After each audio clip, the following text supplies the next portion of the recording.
Hello everybody, welcome to Road Training Projects, and in this episode I'm going to show you 3 simple ways to tie your shoes that's going to help with any kind of foot pain you may be having, or maybe your heel sliding in and out, and we can fix that as well.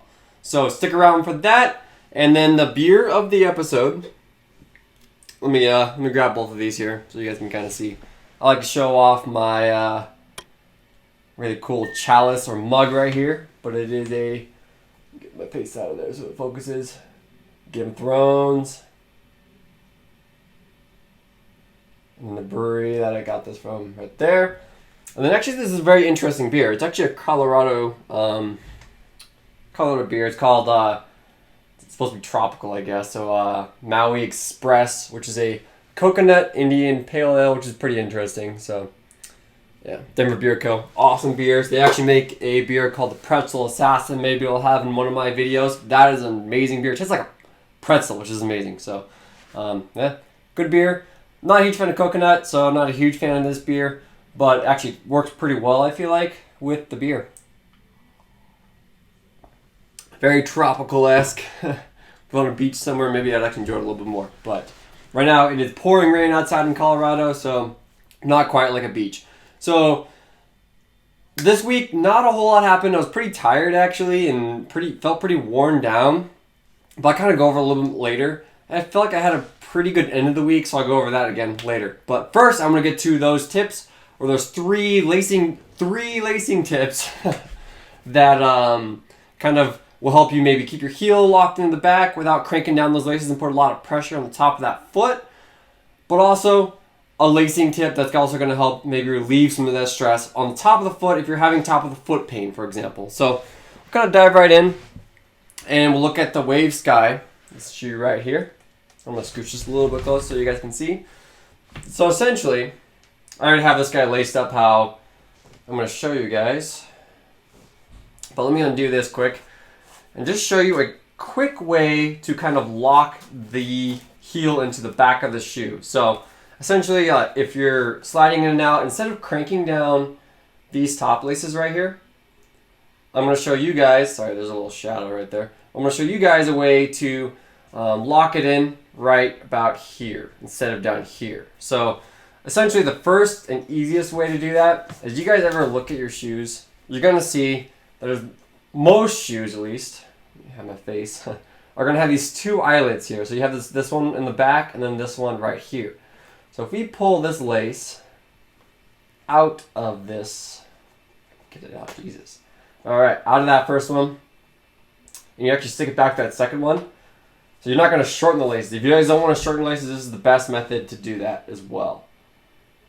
And then you're going to just pull it through. That's a good way to lock that heel in the back without cranking these laces down. Another good way to do that, let me show you guys. Let me adjust my light in just one sec.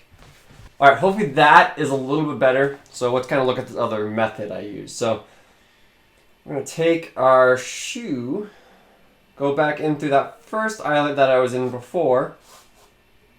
Now we're going to come around. So you're already in through that first eyelet, right? Now you're going to take this lace and go back in through this second eyelet from the outside. So now we have a little loop. See right there? Little loop. All right, we're going to do the same thing on the other side now. So we're going to come back in through the outside. It's very difficult to do while I'm trying to record. Alright, give me one second. Let me actually get this. Alright, so we got another loop there. And now you're going to take those opposite laces. So you have your laces are on the same side that they started, right? Now you're going to take that lace from one side, put it in through the opposite loop. Same thing with this other lace. So we're going to come back. So this is the other side of that lace. Put it in through that loop like that. So now your laces are both through those loops. And then the key to tightening down the shoe, we can do this while holding the shoe, is to pull down towards the ground. So you're going to tighten those loops, but you're also not going to loosen up. And so, I guess, all right, see that? See how that loop's really tight against that shoe? That's what we want. So if you end up actually pulling up instead of down like this, that loop, if you can kind of see, actually loosens up as well. We don't want that to loosen up, so you want to be pulling down. So like that. So if I do on this other side, Same thing, boom. Nice and tight, that's what you want to do. So you pull down, and then you're going to lace your laces like you normally would, up in the front right here. So what that will do is really lock in that heel to the back of the shoe right here, and then just tighten it up here, not put a lot of stress down here on the shoe. Now if you already do have some, let me just let that thing adjust, alright. If you guys already do have foot pain on the top of the foot right there, then a good thing to do, let's say we already have it, so first do that, or I guess make sure you're lacing your shoes like I just showed you. Either one of those methods work. If you guys don't want to shorten those laces, then you can actually just go into the second eyelet and skip that first eyelet. But if you guys have plenty of lace, then yeah, just do that little, it's called a runner's knot. You guys can also look it up online, but I think I gave a pretty good description on that. But let's say, get this guy on lace, and then I can show you the other method here to really relieve a lot of stress on the top of the foot, especially if you're having pain in a certain spot. So let's say, now I got this unlaced, you're having pain right about here on your foot right here. So we've laced down to where you're having pain, or maybe you're having pain right here. You've unlaced it all the way down to there. And then we're going to skip the crossover. So you see how how all laces kind of cross over? You're actually going to skip that. So let me show you guys here. Let's say you're having pain right here, right where this crossover is. You're going to skip that and actually just go straight up to the other eyelet, go through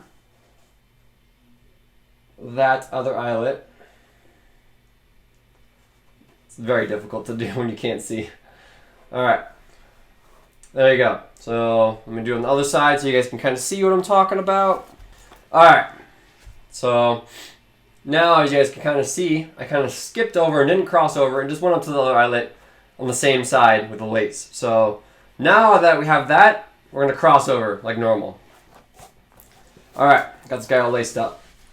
So now you guys can kind of look. So now you see how we left this part wide open. So that's where the pain is, right? So basically what that's doing is we're leaving a lot of stress that you'd be putting right onto that foot right there.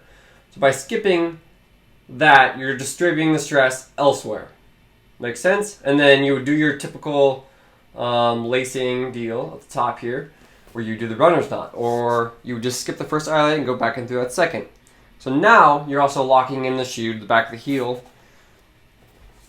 And most people actually don't know what the second eyelet is for. I didn't really know what it was for before until I got really into running. So yeah, it's a useful thing to use, but a lot of people don't know what it actually does. So that's the whole lacing structure there. We got the little loop on the side here, and we're skipping right here, so we're having pain right there as well. So that's kind of my quick tip of this this weekly vlog, blah, blah, blah, blah. And that's also my stumble of the weekly vlog. So if you guys haven't actually tried this shoe right here too, it's called the Wave Sky, or Waveknit Wave Sky. I think this is the, I'm going to say the third version right here. Just make sure. Yeah, so the Wave Sky Waveknit. I think it's like their third version. They came out with the Wave Sky and then the Wave Sky 2, where they had the wave plate in the back right here. If you know Mizuno, they use wave plates. They took that wave plate out, and they actually use a TPU-based foams, kind of like Everrun in Adidas, Everrun in Saucony, or Boost Foam in Adidas. And then they also use a very similar polyurethane blend for like a plasticky material as well that Brooks actually uses in their Brooks Levitate. So they combined that with TPU foam, and they just put a layer of it. See, it's this yellow foam on the bottom. They put it out throughout the whole sole of the shoe inside. If you cut this shoe right through here, you'd actually see the whole layer in there. It's actually, I used them a long run today, did amazing. It has a nice response, nice cushion. This is one of my favorite shoes for sure. Definitely one of my favorite high cushion shoes out there. So if you guys are really interested in a high cushion shoe, Wave Sky Waveknit, try it out. One of my favorites. I'm a huge fan of Mizuno actually too. I like the Wave Plate and the Wave Rider. Didn't like it in the Wave Sky, but when they updated it to this shoe, loved it. So yeah, a little shout out to Mizuno there. Make some great shoes. And let's kind of dive into my week then. So I guess I started out my week trying to get 75 miles in. So started out, had a rough time really. So I was feeling tired. I just wasn't getting enough sleep. Like I just every day I woke up, my legs were feeling tired. Tuesday did my little run with hill sprints, and then Wednesday just felt tired, did a medium long run, so I just took it nice and easy. Thursday felt pretty tired, so I took it easy, did a double as well. Friday skipped my double and took it easy because my knee was also hurting. Saturday I did a double, but really slow as well for both runs. So rough start to my week. I didn't even hit my 2 workouts I wanted to do. I wanted to do a threshold workout or a marathon pace workout, aerobic threshold, on Friday. Didn't end up doing it because my knee was hurting. I was tired.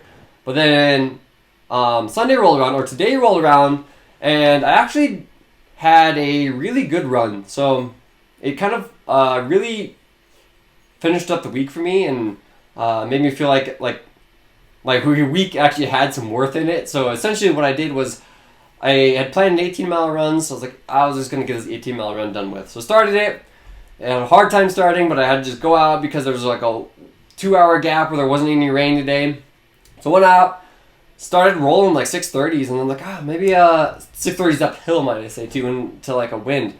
So actually felt pretty good and kept rolling, and dropped down to like 515s, 520s for a while, and ended up averaging like 6 flat for 18 miles, and great show of like what kind of shape I'm in. So I'm really excited to see maybe what I could do in like a half marathon coming up pretty soon here. Need to hit a couple more threshold workouts, and it was, really kind of finishing my week well, and looking forward to next week. Gonna go try to get a little bit closer to 80 miles maybe, and maybe some exciting news, but I can't quite share with you guys because I want it to be a surprise. I'll make a whole nother video on it. So tune in for that, and if you guys found value in this content, please give it a thumbs up or like in right below the video, and then also subscribe to the channel. I'll also link maybe some other videos from this week up in this section right here, and even in the after screen. So thanks for tuning in. I'll catch you guys later.